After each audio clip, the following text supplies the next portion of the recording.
The Joker is the physical embodiment of human insanity. It's his lack of emotions and dopamine-fueled search for constant chaos that he's known for. This is the same man who tortured Jason Todd to the brink of death just for fun. So it's especially weird when we see that he's actually showing genuine human emotions that are actually sane. These are few and far between, but they do exist. In this video, we will be exploring the times that he actually expressed emotions and of what kind. We will also be looking into what all led up to him eventually opening up in the ways that he did. So stay tuned because this one is an eye-opener. But before we go into our explanation, we have a very small request. If you like our content, please support us by subscribing to our channel. This is a small click for you, but for us, it means a lot. So thank you, and let's begin.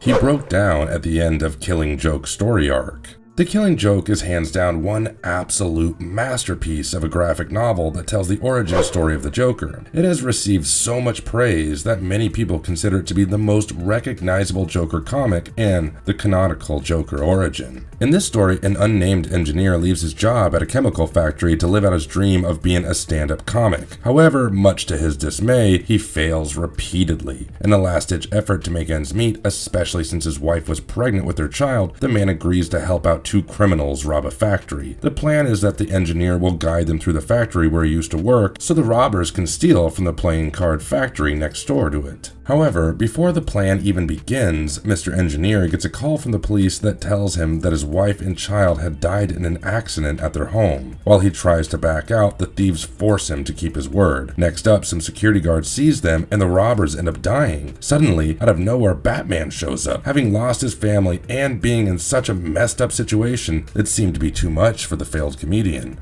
He jumps into a disposal tube, and the chemical waste inside turns him into a wildly disfigured colored man that is the Joker. In this comic, Batman works non-stop to thwart the Joker's wicked scheme while the Joker tries to corrupt Jim Gordon's morals. Throughout the last several pages of the chapter, Joker expresses regret, not for the horrific things that he commits to Barbara or Jim Gordon, but rather because his scheme ultimately fell through. He was sad and disappointed that he couldn't break Jim despite his best efforts.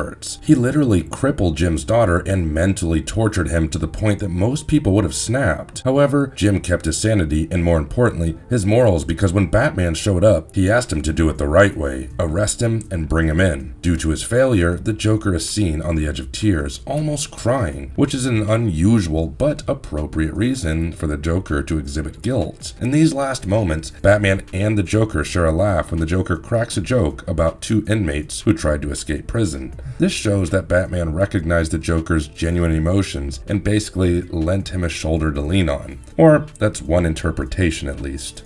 He was devastated after accidentally killing Batman. Batman's foes and supporters gather in a bar to share stories of Batman and how they each killed Batman in the Twisted Batman storyline, Whatever Happened to the Caped Crusader. In this story arc, we see Batman dying in many different ways, and there's a common funeral scene at the end of each bit. In one such instance, the Joker claims throughout his story that he gave Batman an injection of Joker toxin to make him smile. Bruce didn't even flinch though, thanks to Batman's tenacity and willpower. As a result, Joker continued to inject Batman with the toxin, which ultimately caused the superhero to overdose and pass away. The Joker is obviously disappointed by the development because he no longer has his arch-enemy to play with. The worst bit was that he realized killing Batman was not funny, and this is important because the Joker only kills someone if he found it to be funny. He ends up killing himself in the process by putting an end to the legendary rivalry between Batman and the Joker. This was all shown in just a few frames in the comic, but that's more than enough to create an impact when we're dealing with someone of the Joker's personality type. The time when he killed Sarah Essen and did not enjoy it. The Joker has perpetrated numerous horrible crimes and pulled many evil stunts against Batman and Commissioner Jordan throughout the course of his career as Gotham City's most feared villain, including the killing of Jason Todd and a death in the family and the legendary attack on Barbara Gordon in The Killing Joke. However, one of Joker's most painful crimes happened at the conclusion of the No Man's Land saga, the tragic passing of Gordon's new wife, Sarah Essen. Both of those incidents are undoubtedly undoubtedly significant and awful in and of themselves. There was a period of time when police officer Sarah Essen from Gotham City began dating Commissioner Jordan. Eventually, they went on to get married as well. In order to draw Batman's attention during a series of events known as No Man's Land, the Joker shoots and murders Essen in a room full of newly born babies. Given that the Joker does not chuckle after killing Sarah Essen, it is inferred that he does not find humor in her death. It is evident that the Joker did not find this murder amusing and instead regarded it as a means to an end, expressing a sense of remorse. The Joker has frequently claimed that he only kills if he thinks the act would be humorous. It is unknown why the Joker responded in this way, but if the story arc of his killing joke is to be accepted, it is possible that Essen made Joker think of his wife, who was holding their infant when he shot her.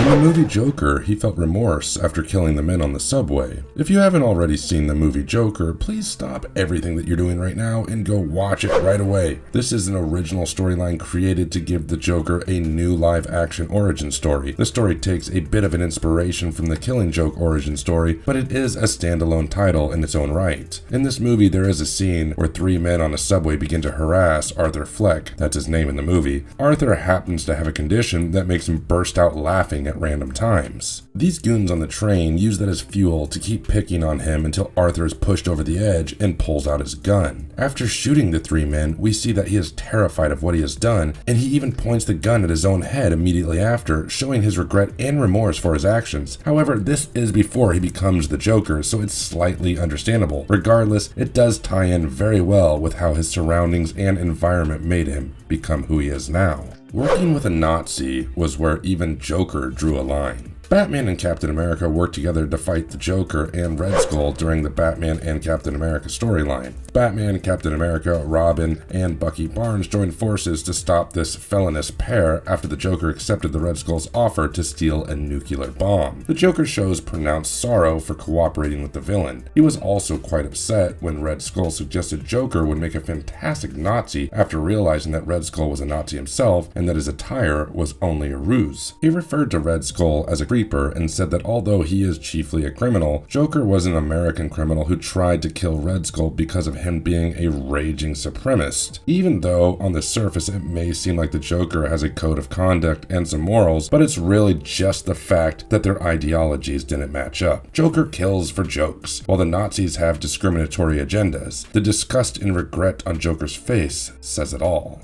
The Martian Manhunter once absorbed his madness and made him feel emotions. No matter what the Justice League does to the Joker, he always returns.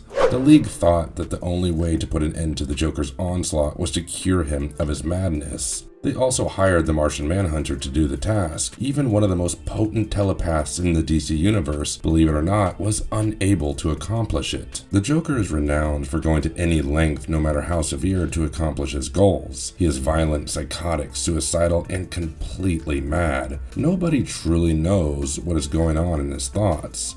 It is a road that is best avoided, even for those who have the ability to read minds and control thoughts. However, the Martian Manhunter is not someone who is easily intimidated. The green superhero from the Red Planet actually succeeded in entering the Joker's mind and discovering a remedy. He thought he had a lasting fix, but it was only just a band-aid. Even worse than that, Joker's madness was something that behaved like a virus. Martian Manhunter became insane as a result of it infecting his mind. The JLA limited arc was created by Grant Morrison, Howard Peter, Gary Frank, and Ken Lopez. The Justice League of America and the Injustice Gang, led by Lex Luthor, clash in that plot. Lex Luthor has a winning strategy. The Philosopher's Stone is something he has in his possession. Lex uses the stone's reality-warping abilities to battle the League. The Justice League defeats Lex Luthor and wins the Philosopher's Stone after a challenging conflict. The Justice League's possession of the stone is revealed to be a fake when they are on their way to return it to Metron. The Joker is in possession of the actual Philosopher's Stone, and the League would have to take completely novel action to pry it from his clutches. The Joker needs to be mentally treated. However, the Joker has other ideas for the planet. He places a lot of importance on changing the world and making his mark on it. In order to trigger a big earthquake that will cause the tectonic plates to shift and cause a significant fracture to form on the Earth's crust from Latin America to Asia, Joker intends to exploit the stone's ability to modify reality.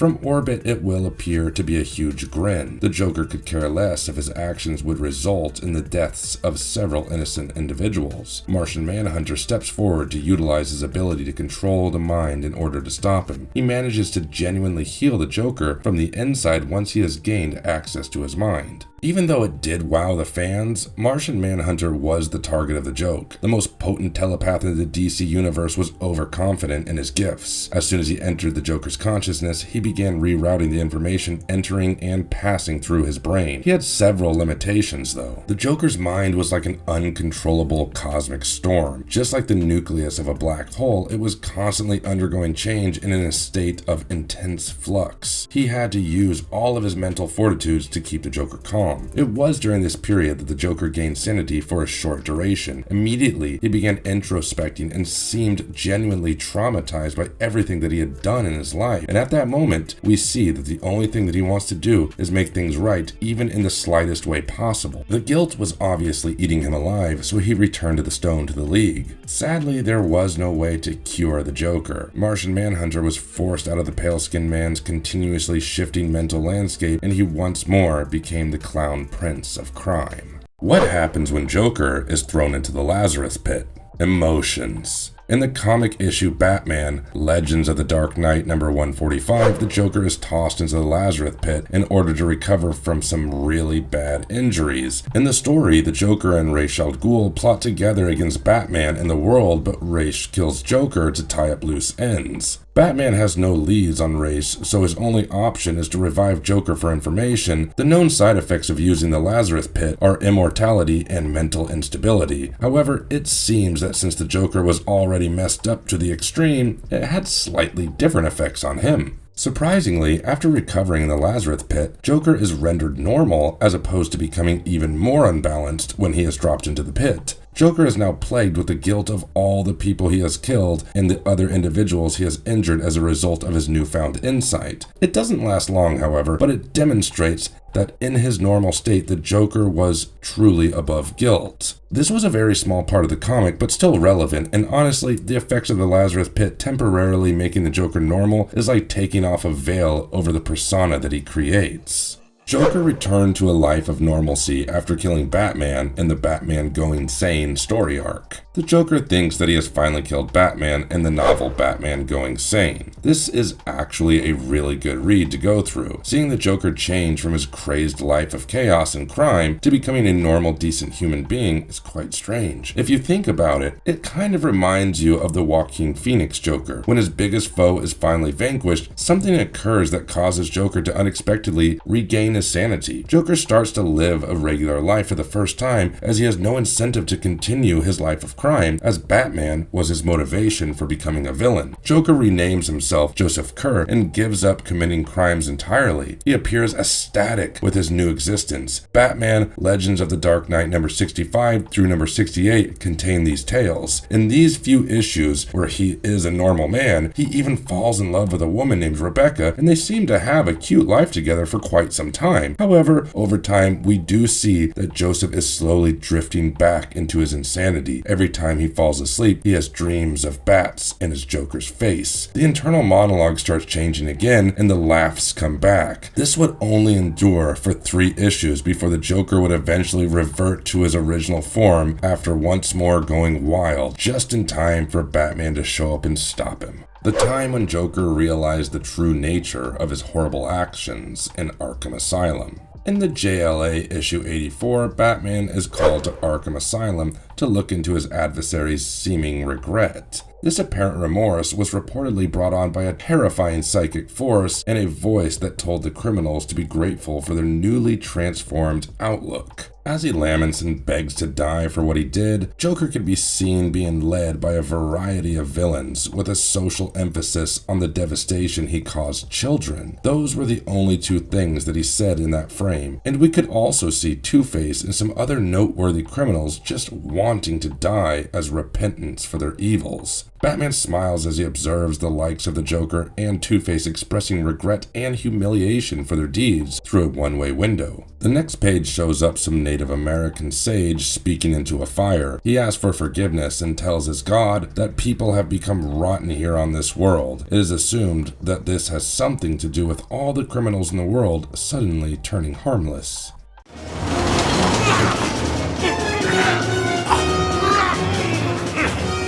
The bursts of emotion in his toxic relationship with Harley Quinn. Since making her debut in Batman the Animated Series in 1992 and becoming a member of the DC Universe in 1999, Harley Quinn has been the Joker's loyal and loving partner. Although their relationship is characterized by abuse, dependency, and dysfunction, Quinn eventually finds the strength to break free. But, like a bad penny, they keep returning back to each other until Harley Quinn, in Volume 2, issue number 25, when she finally puts an end to it by beating the snot out of him. However, he makes another appearance, and Joker loves Harley, claiming to have reformed and making an effort to win her favor. She rejects it, and we discover why. This Joker is a fake, just a patient at Arkham named Edwin who has a serious crush on Quinn. While it's a little bit of a cheat, this happened in Harley Quinn Volume 3, number 11 through 13. This Joker was relatively more sane than usual, even though it was on a technicality. Instead of seeing Joker as a complicated individual with many facets, many people wish to reduce him to a one-dimensional figure formed only of a layer of hatred and emotional immaturity. That would be incredibly disrespectful to his character, given that he wouldn't be so fixated on Batman if his psychology wasn't more nuanced than that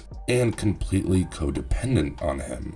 Mentioned how Joker seemed to have some regard for Harley, but that didn't imply that he would ever make a good boyfriend. They continue to serve as a bad example of relationship behavior. It seems sensible that they wanted to play around with the dynamics and emotions of their relationship. It should make the characters more intriguing and unique, and it also makes Joker more receptive to romantic partnerships. The Joker leaves Arkham Asylum's mental hospital in the third issue of Batman Adventures, entirely healed. All of a sudden, he's rational, trouble-free, and eager to show affection and feelings the way a regular person would. Harley's response, though, is somewhat unexpected. She nearly kills him in an effort to make him go wild once more. Of course, she may have had internal problems, and that would have upset their entire dynamic as Harley was the Joker's therapist. Since she refused to date a version of the man who had been freed from these complexes, Harley's need to understand the joke and make him laugh, as well as her attraction to his darkness, seemed to be the key reason why she persisted. What was even her purpose if someone else had already cured him, considering that their entire relationship was about trying to resolve his problem in order to attract his attention? The Joker had managed to escape from Arkham Asylum in one of Batman the Animated Series' best episodes, Harley's first outing, while his most devoted sidekick was kept behind bars. Joker decided to replace the old Harley with a phony in order to bother him less, but to his own surprise, this henchman soon lost his attention and he moaned and griped about missing the previous one, who was genuinely superior. Because of that, Harley attacked him in a police vehicle after Batman stopped Joker and his henchmen from carrying out their plan and catching them. In numerous comics, including Batman Harley Quinn 1999, Joker makes references to hazy past experiences. An explanation of the past with his ex-wife before he became the Joker is provided in The Killing Joke, and it comes back to the fore when Harley is present. Now, this is significant because the Joker is the clown prince of crime, so the fact that Harley made him feel emotions and love and belonging that he last felt before becoming the person that he is now is quite an achievement. Although The Killing Joke and Joker's digression about remembering what it feels like to be a paragon suggest it, Gianni's history isn't frequently referenced or confirmed in current or old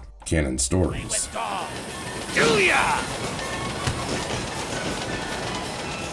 Conclusion. So there you have it, guys. 10 times the Joker had showed emotion or even became sane. Considering that we all know the Joker to be this insane, chaos-chasing fanatic, seeing instances where he shows normal human emotions is a big deal for some of the fans here. It gives emotional depth and understanding of the character. We love his craziness, but we also revel in the fact that there is a certain twisted logic behind it all. Therefore, when he does show these instances of emotion and regret, it's not like he's breaking character, it is those human parts of him that were twisted and in pain that come out. Then again, that's just my take on it. So let me know what you guys think in the comment section below, and we really hope you enjoyed this video, and thank you so much for watching. We hope we'll see you in the next one with more similar content. And if you liked this content today, please don't forget to leave a like and subscribe to us if you haven't already. And in the meantime, have a good one and be safe. Thank you, everybody.